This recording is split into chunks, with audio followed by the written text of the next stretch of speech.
Hello everyone, welcome to the Study Hub. आज mechanical digestion in small intestine as well as chemical digestion and the absorption जो भी चीज़ें small intestine में digest होती हैं और जो भी absorptions होते हैं उनको sequence में पढ़ेंगे. Mechanical digestion in small intestine का क्या मतलब है कि स्मॉल इंटेस्टाइन में मैकेनिकल डाइजेशन का मतलब है कि फिजिकली मिक्सिंग होना. यहाँ सेगमेंटेशन मूवमेंट होते हैं जिससे फूड जो होता है वो बार बार मिक्स होता है डाइजेस्टिव जूसेस के साथ. पेरिस्टालसिस फूड को आगे पुश करता है, इससे फूड का सरफेस एरिया बढ़ता है जिससे एंजाइम्स जो होते हैं वो इफेक्टिवली इस पर एक्ट कर पाते हैं. Small intestine में mechanical digestion occurs through muscular movement of the intestinal wall. The intestine shows the peristalsis मतलब कि एक वेव लाइक जैसा मूवमेंट जिसमें कंस्ट्रिक्शन एंड रिलैक्सेशन होता है जिससे फूड को हम आगे पुश करते हैं, which is a wave like contraction that pushes the food forward slowly.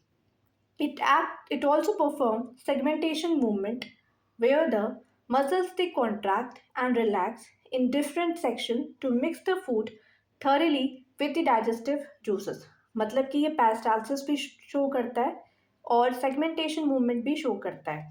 These mechanical actions do not break the food chemically. Mechanical digestion का मतलब ही यही होता है कि यहाँ पे कोई भी केमिकल्स का रोल नहीं होगा, but they help in physically mixing and break down into the smaller particles. This process increases the contact between the food enzymes and making the chemical digestion more effective. The mixed and partially digested food is then prepared for the complete digestion and the absorption. Now, we have the chemical digestion in the small intestine. Chemical digestion small intestine में enzymes के through होता है. Pancreatic juice है, bile है और intestinal juice जो होते हैं वो मिलकर कार्बोहाइड्रेट, प्रोटीन, फैट और न्यूक्लिक एसिड को सिंपल एब्जॉर्बेबल फॉर्म में कन्वर्ट कर देते हैं. ठीक है, इसी को केमिकल डाइजेशन कहते हैं. The small intestine is a main site of chemical digestion for the carbohydrates, protein and fat. The liver releases the bile juice आता है एंड पैनक्रियाटिक जूस आता है. हमें पता है कि हिपैटोपैनक्रियाटिक डक्ट जो होती है वो आके ड्यूडेनम में ओपन होती है जिसके थ्रू बाइल जूस आता है एंड जो जिसका काम होता है इमल्सिफाई करना फैट को, मतलब फैट को तोड़ देना सिंपल एब्जॉर्बेबल फॉर्म में and make the fat digestion easier for the enzymes. जो पैनक्रियाज होते हैं वो पैनक्रियाटिक जूस रिलीज करते हैं, वो कंटेन करते हैं enzymes that chemically break down the food. फिर आता है intestinal gland, crypts of Lieberkuhn releases the intestinal juice which contain the enzymes that complete the digestion. हमें पता है कि स्मॉल इंटेस्टाइन में डाइजेशन कंप्लीट होता है और यहीं पे सबसे ज़्यादा मतलब मैक्सिमम एब्जॉर्प्शन होता है. अब function of bile in the small intestine. Bile enzymes नहीं होता, बाइल में कोई भी एंजाइम नहीं होता है, लेकिन डाइजेशन में बहुत इंपॉर्टेंट रोल ये प्ले करता है. बाइल का काम क्या होता है, ये फैट को इमल्सिफाई करता है, यानी बड़े फैट ग्लोब्यूल्स को छोटे छोटे ड्रॉपलेट्स में तोड़ देता है ताकि वो एब्जॉर्बेबल फॉर्म में हो पाए. इसलिए लाइपेज एंजाइम इजली फैट पर एक्ट कर पाता है.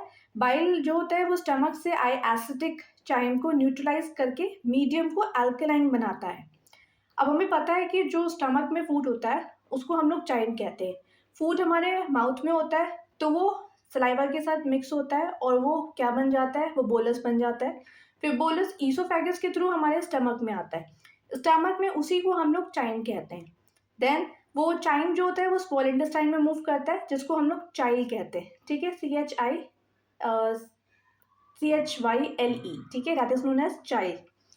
ओके, तो bile it is produce by the liver and stored in the gall bladder. Bile कहाँ से प्रोड्यूस होता है, लीवर से, और स्टोर एंड कॉन्सेंट्रेट कहाँ पे होता है, गॉल ब्लैडर में. गॉल ब्लैडर पे मैंने एक सेपरेट वीडियो बनाई है, so you can go through it अगर आपको डिटेल पे देखना है. Then release into the small intestine. ये मल्टीफाई करता है फैट को, meaning it break down the large fat droplets into the smaller droplets so the enzymes can act on them easily. Bile provide करता है alkaline medium that helps in neutralising the stomach acid. मतलब जो पेट में खाना था हमारा, chyme था, वो एसिडिक था. ठीक है, अब वो स्मॉल इंटेस्टाइन में आया तो अल्कलाइन उसको न्यूट्रलाइज, उसकी एसिडिटी को न्यूट्रलाइज कर रहा है, ठीक है। Allow the intestinal enzymes to work effectively.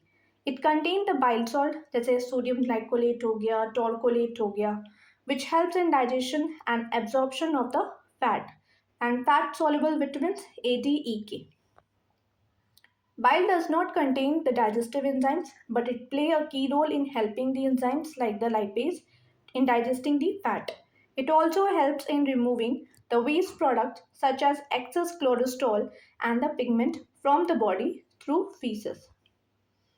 Next we have the pancreatic juice in the small intestine. Pancreatic juice pancreas से आते हैं और इसमें स्ट्रॉन्ग डाइजेस्टिव एंजाइम्स होते हैं। पैनक्रियाटिक एमाइलेज हो गया, ट्रिप्सिन एंड काइमोट्रिप्सिन हो गया, पैनक्रियाटिक लाइपेज हो गया, न्यूक्लिएजेस हो गया। अब पैनक्रियाटिक एमाइलेज क्या करता है, ये स्टार्च को माल्टोज में तोड़ता है। ट्रिप्सिन एंड काइमोट्रिप्सिन का काम क्या होता है, ये प्रोटीन को पेप्टाइड्स में तोड़ते हैं। पैनक्रियाटिक लाइपेज का काम क्या होता है, ये इमल्सिफाई करते हैं, इमल्सिफाइड फैट जो होता है उसको फैटी एसिड और ग्लिसरॉल में तोड़ते हैं। न्यूक्लियस पे आते हैं तो न्यूक्लियस एंजाइम्स का क्या काम होता है, ये न्यूक्लिक एसिड को न्यूक्लियोटाइड्स में कन्वर्ट कर देते हैं। Pancreatic juice is a clear alkaline digestive fluid, ये भी अल्कलाइन ही होता है, release by the pancreas into the small intestine. Its main function is to chemically digest all the major nutrients with the help of the enzymes. Pancreatic amylase जो होता है वो break down करता है स्टार्च को माल्टोज में। Trypsin and chymotrypsin जो होता है वो डाइजेस्ट करता है प्रोटीन को छोटे छोटे पेप्टाइड्स में। पैनक्रियाटिक लाइपेज का काम क्या होता है, ये कन्वर्ट करता है इमल्सिफाइड फैट को फैटी एसिड एंड ग्लिसरॉल में। अल्कलाइन नेचर जो होता है इंटेस्टाइनल जूस का, वो न्यूट्रलाइज करता है एसिडिक चाइम को from the stomach, creating a suitable environment for the enzymes to work effectively. It therefore play a key role in digestion and preparing the nutrients for the absorption in the small intestine. अब आते हैं intestinal juices का क्या काम होता है small intestine में। तो इंटेस्टाइनल ग्लैंड से ये सिक्रीट होते हैं, ठीक है, फाइनल डाइजेशन ये कंप्लीट करते हैं। इसमें एंजाइम्स होते हैं जो फूड को एब्जॉर्बेबल फॉर्म में कन्वर्ट करते हैं, ठीक है, जैसे कि माल्टेज हो गया, सुक्रेज हो गया, लैक्टेज हो गया। माल्टेज जो होगा वो माल्टोज को ग्लूकोज एंड ग्लूकोज यानी कि दो ग्लूकोज बना के देगा। फिर सुक्रेज का काम क्या होता है कि वो सुक्रोज को ग्लूकोज प्लस फ्रक्टोज में तोड़ देता है। फिर लैक्टेज पे आते हैं तो लैक्टेज जो होता है वो लैक्टोज को ग्लूकोज एंड गैलेक्टोज में कन्वर्ट कर देता है। वही अगर हम बात करें अमीनो पेप्टाइडेट्स की, तो ये पेप्टाइड से अमीनो एसिड रिलीज करते हैं, ठीक है। डाइपेप्टाइडेज डाइपेप्टाइड को दो अमीनो एसिड में तोड़ता है। It is secreted by the intestinal gland in the small intestine, ये अल्कलाइन नेचर का होता है। Help the enzymes working the effectively, ये कंटेन करते हैं एंजाइम्स जैसे कि माल्टेज हो गया, सुक्रेज हो गया, लैक्टेज हो गया। माल्टेज क्या करता है, माल्टोज एंड माल्टोज को तोड़ता है, ग्लूकोज बनाता है, यानी कि दो ग्लूकोज देता है। फिर आता है ग्लूकोज प्लस ग्लूकोज, ठीक है। सुक्रेज पे आते हैं तो सुक्रोज को जो है ग्लूकोज एंड फ्रक्टोज में तोड़ देता है। फिर लैक्टेज पे आते हैं तो लैक्टेज जो होता है वो लैक्टोज को ग्लूकोज एंड गैलेक्टोज में तोड़ता है।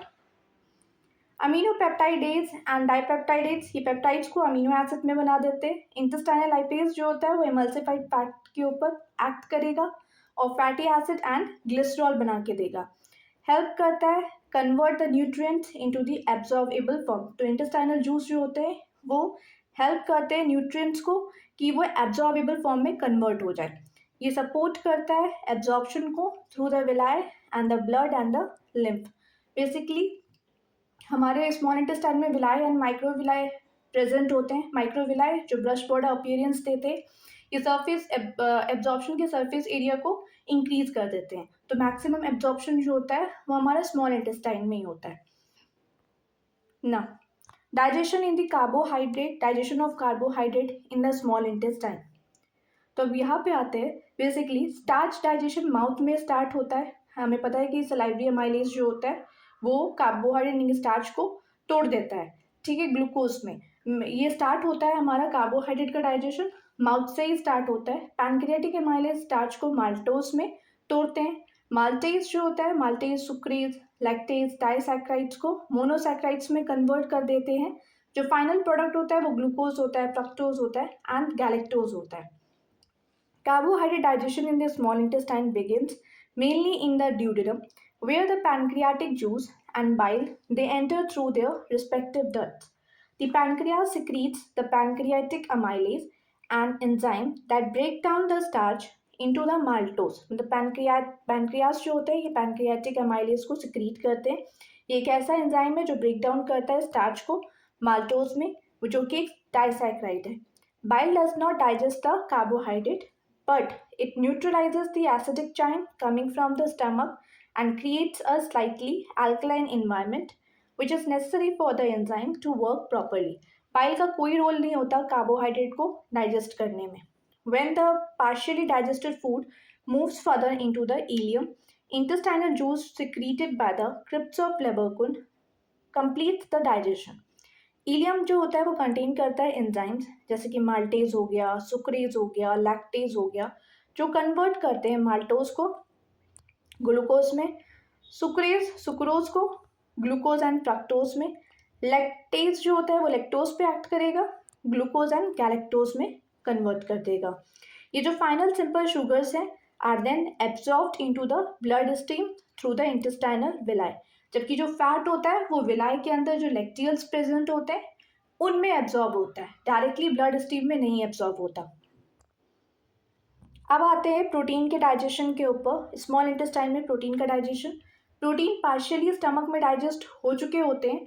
ट्रिप्सिन और काइमोट्रिप्सिन प्रोटीन्स को पेप्टाइड्स में तोड़ते हैं. अमीनो पेप्टाइडेज और डाइपेप्टाइडेज जो होते हैं पेप्टाइड्स को अमीनो एसिड में कन्वर्ट कर देते हैं. फाइनल प्रोडक्ट क्या बनता है? अमीनो एसिड बनता है. Protein digestion in the small intestine also start in the duodenum. जो पैनक्रियाज होता है वो रिलीज करता है protein digesting enzyme inactive form में zymogen forms which include the trypsinogen, chymotrypsinogen and procarboxypeptidase. ये तीनों inactive form में होते हैं. जब एक बार ट्रिप्सिनोजन ड्यूडनम में एंटर करता है तो वो एक्टिवेट हो जाता है किसकी मदद से? एंट्रोकाइनेज की एंजाइम की मदद से ट्रिप्सिनोजन ट्रिप्सिन में कन्वर्ट हो जाता है जो कि एक्टिव फॉर्म होता है.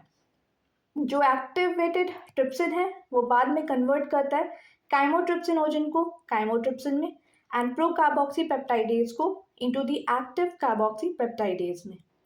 अब जो ट्रिप्सिन एंड काइमोट्रिप्सिन जो एक्टिव है ये ब्रेक डाउन करते हैं लार्ज प्रोटीन को into the polypeptides into the smaller peptide chains. जबकि कार्बोक्सीपेप्टाइडेज जो होता है वो फर्दर डाइजेस्ट करता है पेप्टाइड्स को into the amino acid from the carboxyl end. Ileum में क्या होता है कि ये एंजाइम्स जैसे कि अमीनो पेप्टाइडेज है, डाइपेप्टाइडेज है, ये कंप्लीट करते हैं break down of peptides into the free amino acid which is finally absorbed into the blood capillaries of the villi. अब फैट का देख लेते हैं. स्मॉल इंटेस्टाइन में बाइल जो होता है स्मॉल इंटेस्टाइन में आता है वो फैट को इमल्सिफाई कर देता है. अब पैनक्रियाटिक लाइपेज जो होता है वो फैट को फैटी एसिड्स और ग्लिसरॉल में तोड़ देता है. तो इंटेस्टाइनल लाइपेज फाइनल डाइजेशन करता है और जो फाइनल प्रोडक्ट बनेगा वो फैटी एसिड प्लस ग्लिसरॉल होगा. Although stomach start the small amount of fat digestion using the gastric lipase. हमें पता है कि स्टमक में गैस्ट्रिक लाइपेज का सिक्रीशन होता है तो वहाँ पे थोड़ा सा डाइजेशन होता है फैट का, ज़्यादा नहीं, बिल्कुल थोड़ा सा. मोस्ट ऑफ फैट डाइजेशन जो होता है वो हमारा स्मॉल इंटेस्टाइन में ही होता है, स्पेशली ड्यूटेनम में. हियर जो बाइल सॉल्ट्स होते हैं वो इमल्सिफाई करते हैं लार्ज फैट ड्रॉपलेट्स को स्मॉलर फैट ड्रॉपलेट्स में. बाइल सॉल्ट जो होंगे वो बड़े बड़े फैट ड्रॉपलेट्स को छोटे छोटे ड्रॉपलेट्स में कन्वर्ट कर देते हैं विच increases the surface area of for the enzyme action. जो पैनक्रियाज होता है वो सिक्रीट करता है पैनक्रियाटिक लाइपेज जिसका काम होता है डाइजेस्ट करना इनको. ये जो इमल्सिफाइड फैट है into the fatty acid and glycerol and monoglyceride में बनाना. As the food enter the ileum intestinal lipase उस पर एक्ट करेगा रिमेनिंग अनडाइजेस्टेड फैट मॉलिक्यूल्स पे एंड मोनोग्लिसराइड पर, कन्वर्ट कर देगा उसको फैटी एसिड में एंड ग्लिसरॉल में. अब ये जो डाइजेस्टेड फैट प्रोडक्ट्स हैं they are absorbed into the lacteals. ठीक है, जो डायरेक्टली ब्लड स्ट्रीम में नहीं होता, लेक्टियल्स में होता है जो विलाई के अंदर प्रेजेंट होते हैं. फिर आता है digestion of the nucleic acid in the small intestine. तो अब क्या होता है कि पैनक्रियाज से पैनक्रियाटिक न्यूक्लियस न्यूक्लिक एसिड को न्यूक्लियस निकलता है, ठीक है। ये न्यूक्लिक एसिड को न्यूक्लियोटाइड्स में तोड़ते हैं।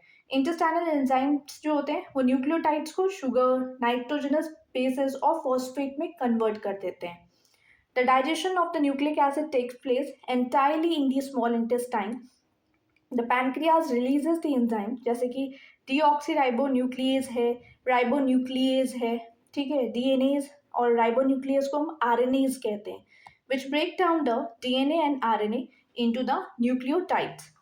In the duodenum, this process starts as the food progress. Intestinal enzymes take over. The intestinal enzyme nucleotidase convert करता है nucleotides को into the in the presence of the nucleotidase. होता क्या है, intestinal enzyme nucleotidase है, ये convert करता है न्यूक्लियोटाइड्स को न्यूक्लियोटाइडेज की प्रेजेंस में, nitrogenous base and pentose sugar में। एंड न्यूक्लियोसाइड्स जो होते हैं in the presence of nucleosidase ये फॉस्फेट आयंस बनाते हैं। अब इनका जो फाइनल प्रोडक्ट होता है वो नाइट्रोजन बेसिस होते हैं, शुगर होता है एंड फॉस्फेट होते हैं। ये एब्जॉर्ब हो जाते हैं हमारे ब्लड में in the through the intestinal mucosa. Small intestine में मैक्सिमम एब्जॉर्प्शन होता है। अब जो इलियम में एब्जॉर्प्शन मेनली सबसे ज़्यादा होता है। ग्लूकोज, अमीनो एसिड जो होते हैं वो एक्टिव ट्रांसपोर्ट से, फैटी एसिड एंड ग्लिसरॉल्स जो होते हैं ये हमारे लैक्टियल्स में एब्जॉर्ब हो जाते हैं। विलाई और माइक्रोविलाई सरफेस एरिया को बढ़ा देते हैं, जिसकी वजह से एब्जॉर्प्शन सबसे ज़्यादा होता है, एफिशिएंट होता है स्मॉल इंटेस्टाइन में। The small intestine is a principal organ of the absorption because its inner lining form a million of finger-like projections जिनको हम लोग villi कहते हैं, and each villus further contain a microvilli which greatly increases the total area of the absorption. Monosaccharide जैसे कि glucose हो गया, fructose हो गया एंड द गैलेक्टोज ये एब्जॉर्ब करते through the epithelial cells of the villi and they enter into the blood capillaries by the active transport and the facilitated diffusion. जो monosaccharides होते हैं जैसे कि ग्लूकोज हो गया, फ्रक्टोज हो गया एंड गैलेक्टोज हो गया, ये एब्जॉर्ब होंगे एपिथेलियल सेल्स के थ्रू, जो एपिथेलियल सेल्स जो हमारे विलाय में होते हैं, एंड ये एंटर कर जाते हैं ब्लड कैपिलरीज में active transport and facilitated diffusion के थ्रू। विटामिन B12 भी एब्जॉर्ब होता है इलियम में। So this was it. If you like my lecture, अगर समझ में आया हो then please like and subscribe my channel. Thanks for watching.